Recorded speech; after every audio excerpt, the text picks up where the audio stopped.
Alrighty, crew. So we're in the second half of our lesson. So the first lesson, you already listened to me read the story, Waiting for Biblioburl.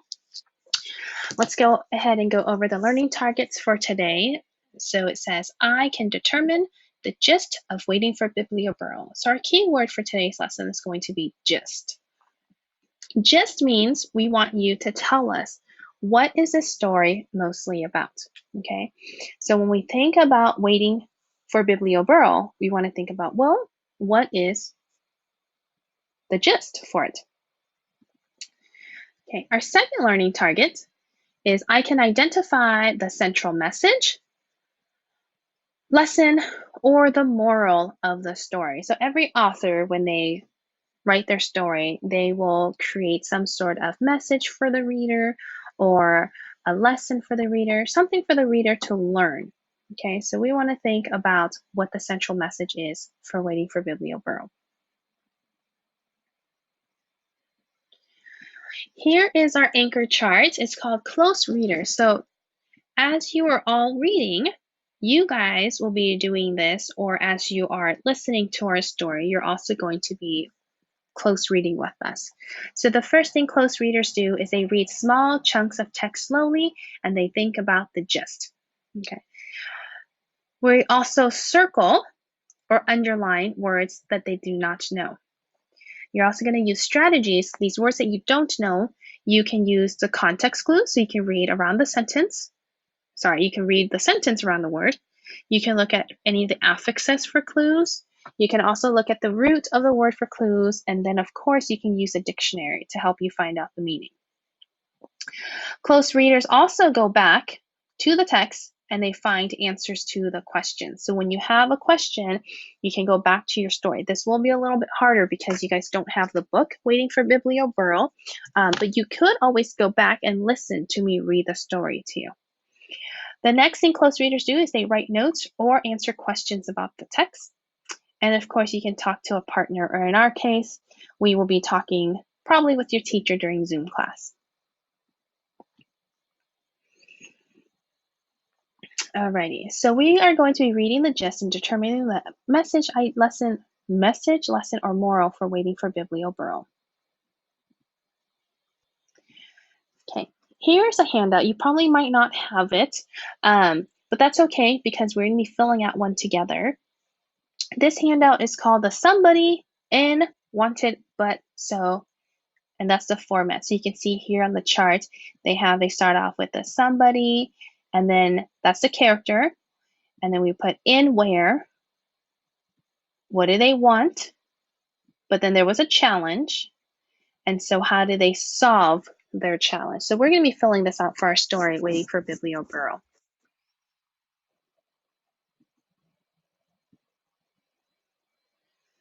All right, you're going to be rereading for the gist. So I'm going to read the story to you again, and then you're going to be, it says here you're going to talk with partners, but that's going to be a little bit different. So you're going to have to work on this on your own, and then we will be recording our handouts together. So let me pause.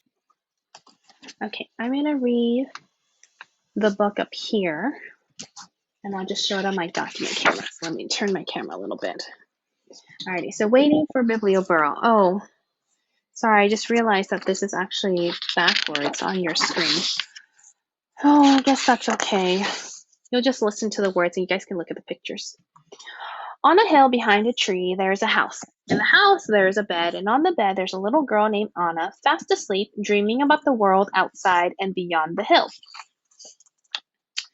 When Anna wakes up to the rooster, Kikiri, Poppy is already at work on the farm, and Mommy's busy in the garden. Anna bathes her little brother and feeds the goats and collects the eggs to sell at the market. After breakfast, Anna and her mother walk down the hill, and Anna closes her eyes again against the sun and wishes that she was back in the cool of the house with her libro, which is her book. So right now I want you to pause and think about who's the main character and where does this story take place. Anna has read her book, her only book, so many times that she knows it by heart. The book was a gift from her teacher for working so hard on her reading and writing. But last fall, her teacher moved far away, and now there is no one to teach Anna and the other children in her village. Sounds like we're coming up to a problem in the story.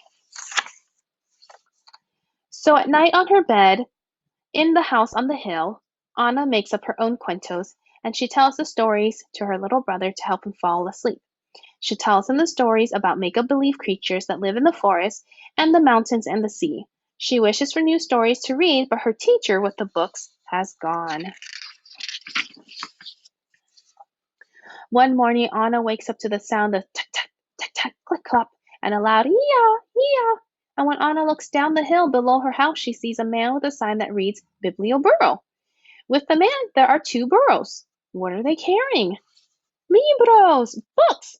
Anna runs down the hill to the man with the sign and the burros and the books, and other children run to him too, skipping down the hill and stomping through the fields. Who are you? Who are you? The children ask. The man says, I am a librarian, a bibliotecario, and these are my burros, Alpha and Beto. Welcome to the Biblioburro, my biblioteca. But senor, Anna says, I thought libraries were only in big cities and buildings. Not this one, says the librarian. This is a moving library. And then he spreads out his books and invites children to join him under the tree.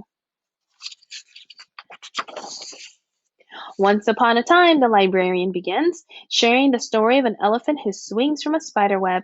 He reads the books with beautiful pictures, and then the little one learns their abecedario. He sings A, B, C, D, E, F, G. And finally he says, now it's your turn. Pick out books, and in a few weeks I will be back to collect them and bring you your new ones. Me too, says Anna. Especially you, says the librarian with a smile. So many cuentos, and while Alpha and Beto chomp the sweet grass under the tree, Anna picks up book after book and she finds pink dolphins and blue butterflies, castles and a fairy, talking lions, and carpets. So I want you to start thinking about, well, what does Anna want in the story? And then what was her challenge?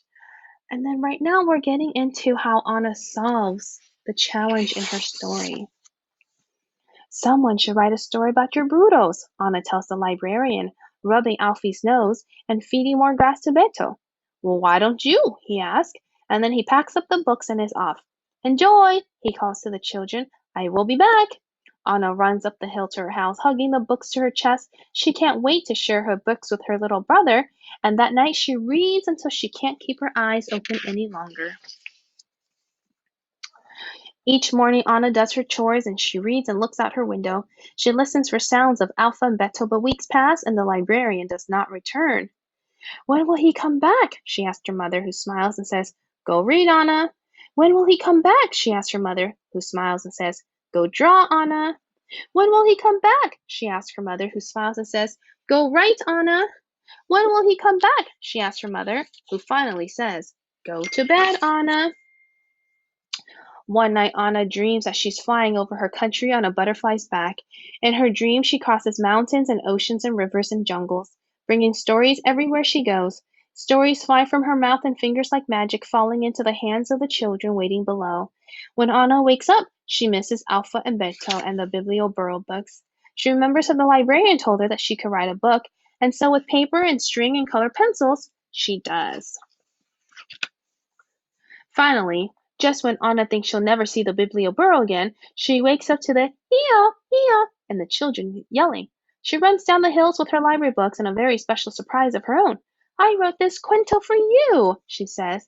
Que bueno, the librarian says, and then he reads her story to the children under the tree. And when it's time to go, Anna's book is packed carefully on the back of the burro's back, ready to be carried away over the hills, through the fields, to another child who is asleep on a bed, in a house, on a tree, behind a hill, dreaming of Alpha and Beto and all the new stories that the Biblioburro will bring. The end. Alrighty, so let me go ahead and bring my screen back to my PowerPoint here.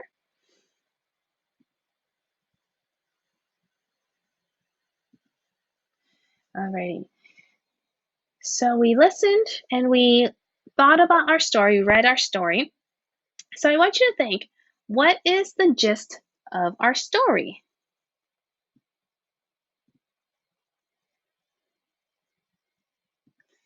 Can you also think about how this story maybe relates to your life? Does it make you think of something that happens in the real world?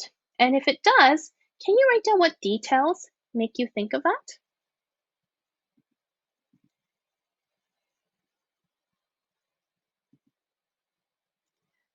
Alrighty. We are going to,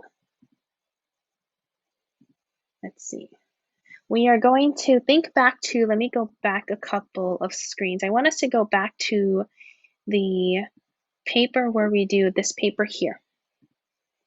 Okay, so this paper here. So who's the somebody in our story?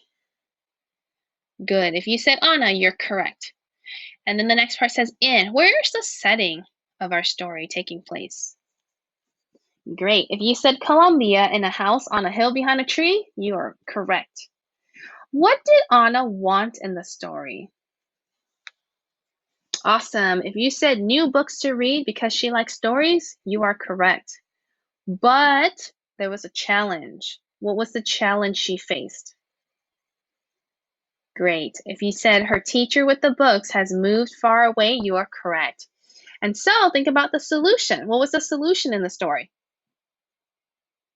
Awesome. If you said a man comes to the village with books on a donkey, which is the biblioburro, this makes Anna happy because she has new stories to share with her brother. Great job, crew. Alrighty, that is it for today's lesson. We will see you next time. Bye.